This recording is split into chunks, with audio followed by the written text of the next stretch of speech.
We're backstage, Hard Rock Hotel and Casino, Sioux City, with Devon Allman. Hello. Devon, we had a chance to talk a couple of days ago. I want to find out a little bit more. What inspires you? You've been on a roll with songwriting. I mean, Turquoise came out just a year or so ago. Right. Royal Southern Brotherhood got a new album out, and now you've got another solo record coming out already in October. What's sort of spurred all that inspiration and all that writing? I don't know, man. I guess going all around the world, for the last 10 years, you make a lot of friends along the way, you live a lot of life, and, you miss home. Definitely a big theme for the record Turquoise was home and how sacred it really is. And you kind of don't realize it is until you leave forever. And I think, being in a group of musicians like Royal Southern Brotherhood is inspiring.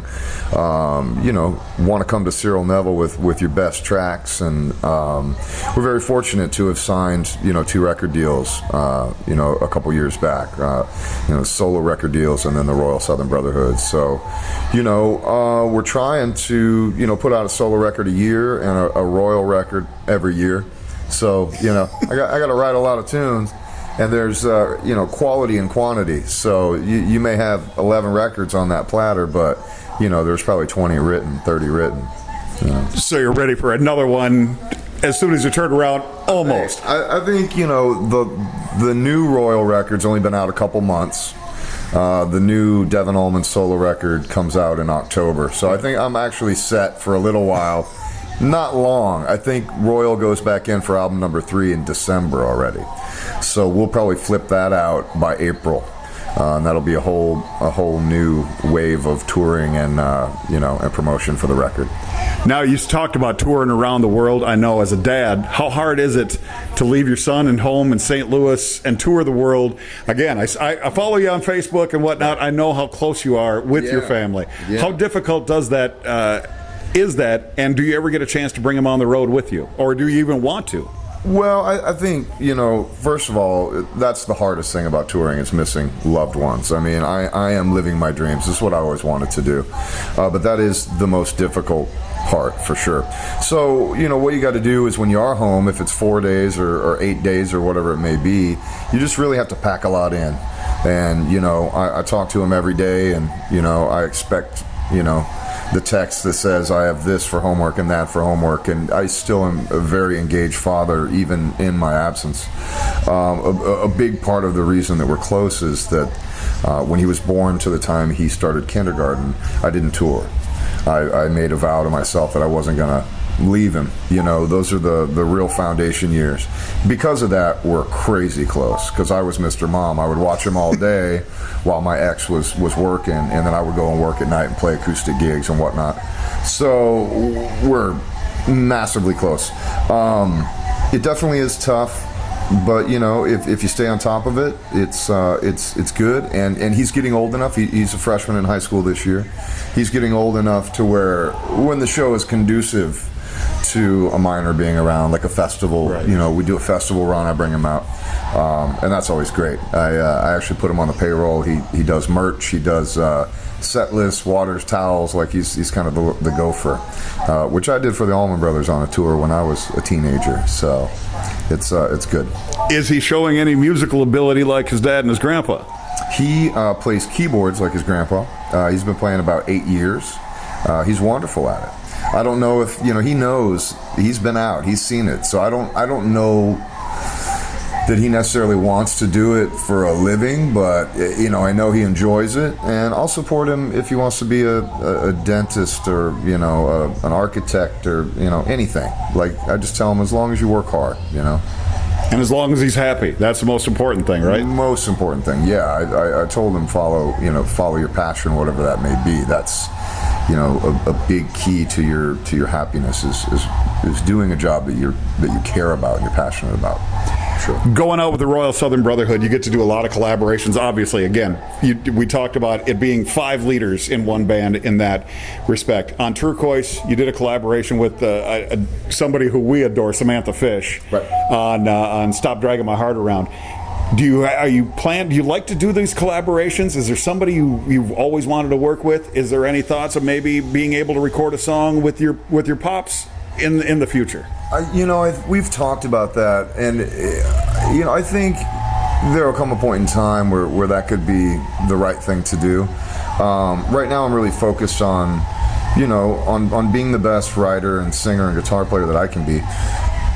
Collaborations are important to me. I had Luther Dickinson played guitar on a track of Turquoise, and my second record, Huey Lewis played harmonica. He's one of my heroes. So yeah, man. I mean, I think that's essential. I think it's some kind of a kind of coming back. That whole cross-pollination thing is really big lately, and I'm a big fan of it.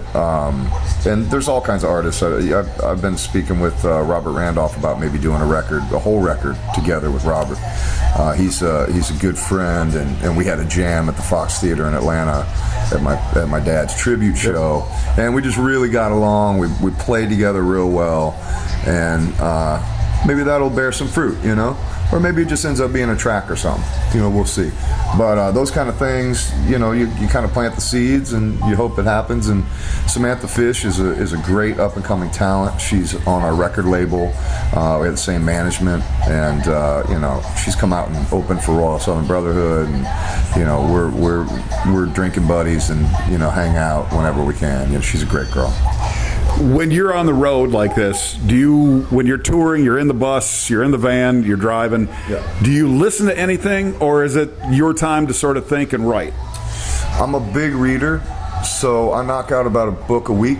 So 50 to 75% of the time I'm reading. The rest of the time I'm listening to music. There's some stuff out there that I've been getting into, a group called Lake Street Dive. They're really great chick singer.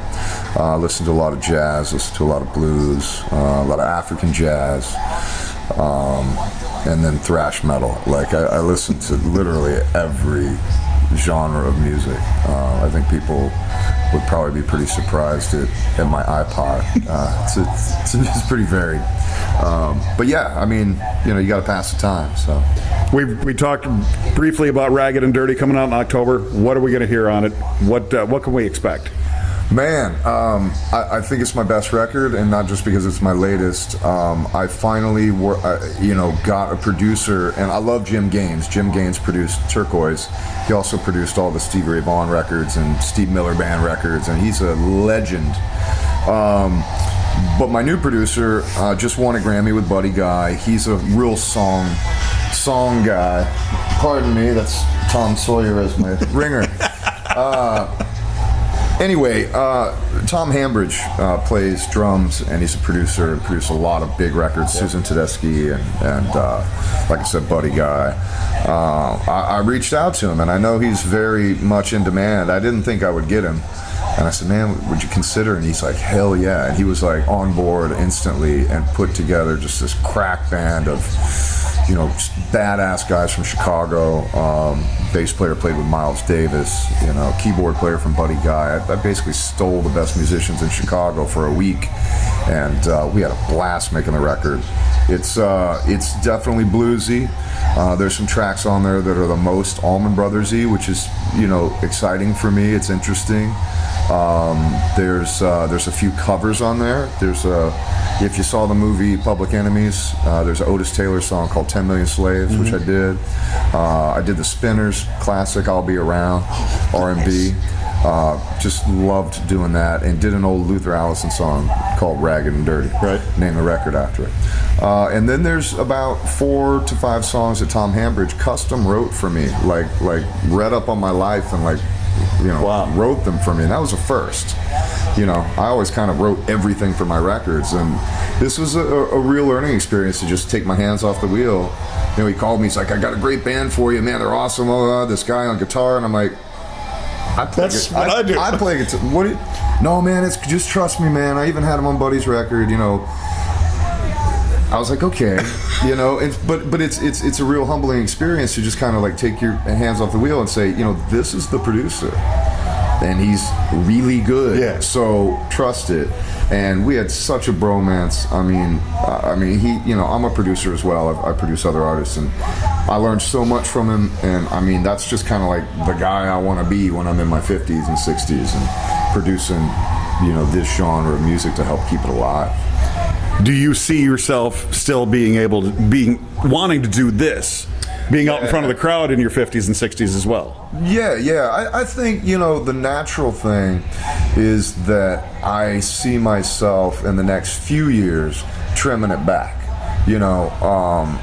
Doing 250, 275 shows a year is a lot of work. It's a lot of travel. And I still have 30 years in the tank of being able to play. I know. But at this clip, I really do want, more kids. I do want to produce records. So I think in 3, 4, 5 years, you'll see me coming out for the summers, doing all the festivals, go and do a month in Europe, do a couple weeks Australia, and the rest of the time produce records and maybe do some one-off shows, but not this like hard touring. It's gonna be time to just ease it back a bit. Well, we still got plenty of touring to do. Devon Allman, Royal Southern Brotherhood. It's going to be just a blast. I thank you very much for your time. Thank you. Back to you at the studio. If you want to see some more great interviews, if you want to see some more great interviews, click on me to subscribe to our YouTube channel. Is that what you were looking for?